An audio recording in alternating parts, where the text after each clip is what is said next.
Sam Spiegel has to have been one of the greatest contributors to the film industry in its history. Sam Spiegel was the carrier of a tradition that has nearly been exterminated.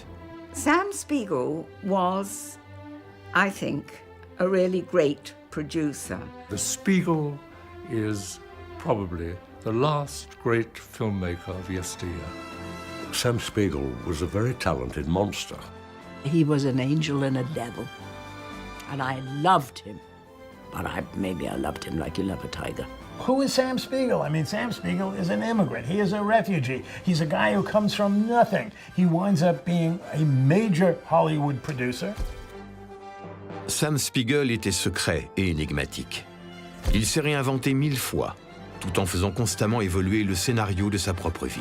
Pour lui, seul le courage et la détermination pouvaient vaincre l'adversité.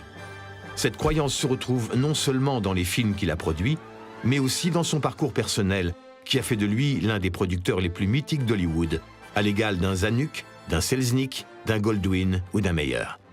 Mais qui était Sam Spiegel? He was Jewish, and he came out, of course, of the Hitler fascist era. And he, above all, was horrified by the Holocaust, of course. If you're a Polish Jew or a Russian Jew, it helps to understand Sam Spiegel. The desperation, the drive, the intellectualism, the emphasis on smarts. I mean, that was all there. He had a huge inferiority complex from his family because he was the black sheep, and his brother, who was a professor and knew a lot of languages, everyone was so proud of him. And Sam, too. He was always very humble around his brother. He fled Europe in 1933. He was in the barber's shop one day and he was tapped on the shoulder and the barber leant forward and whispered in his ear, "Get out, you're on a list." And he picked up his things as he left the barber's shop and he walked out and didn't even go home. He just got out of the country straight away with absolutely nothing. Rebelle dès son plus jeune âge, Sam se coupe de sa famille et de ses racines. Il s'engage pour la cause juive et part en Palestine comme jeune pionnier, à la recherche d'une nouvelle patrie. Il se marie et tente cette nouvelle vie. Mais les conditions de vie difficiles ont un impact négatif sur sa santé. Il divorce, coupe les ponts avec sa nouvelle famille et rentre en Europe. Au début des années 1920, Sam Spiegel fait beaucoup d'allers-retours entre Vienne et la Palestine. Il a beaucoup de contacts à Vienne et tout se passe à peu près bien quand il est à Vienne. Mais après 1927, il vient s'établir à Berlin. Mais il n'a pas de maison, il n'a pas de domicile. Et il se rend compte que s'il va dans un hôtel bon marché, s'il ne paye pas sa note, il va se faire taper.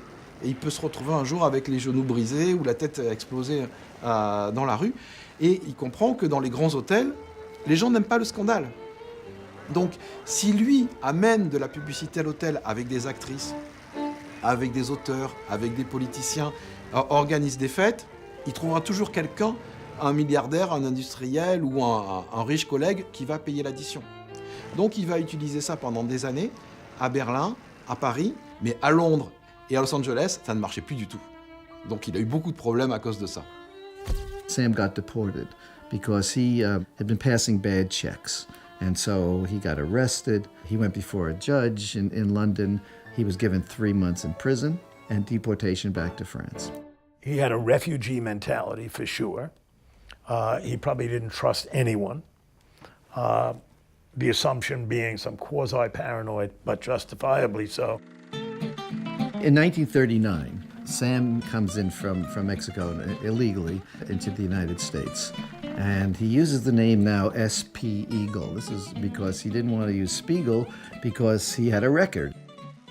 S.P. Eagle, c'est évidemment un jeu de mots. C'est l'aigle, le symbole de l'Amérique.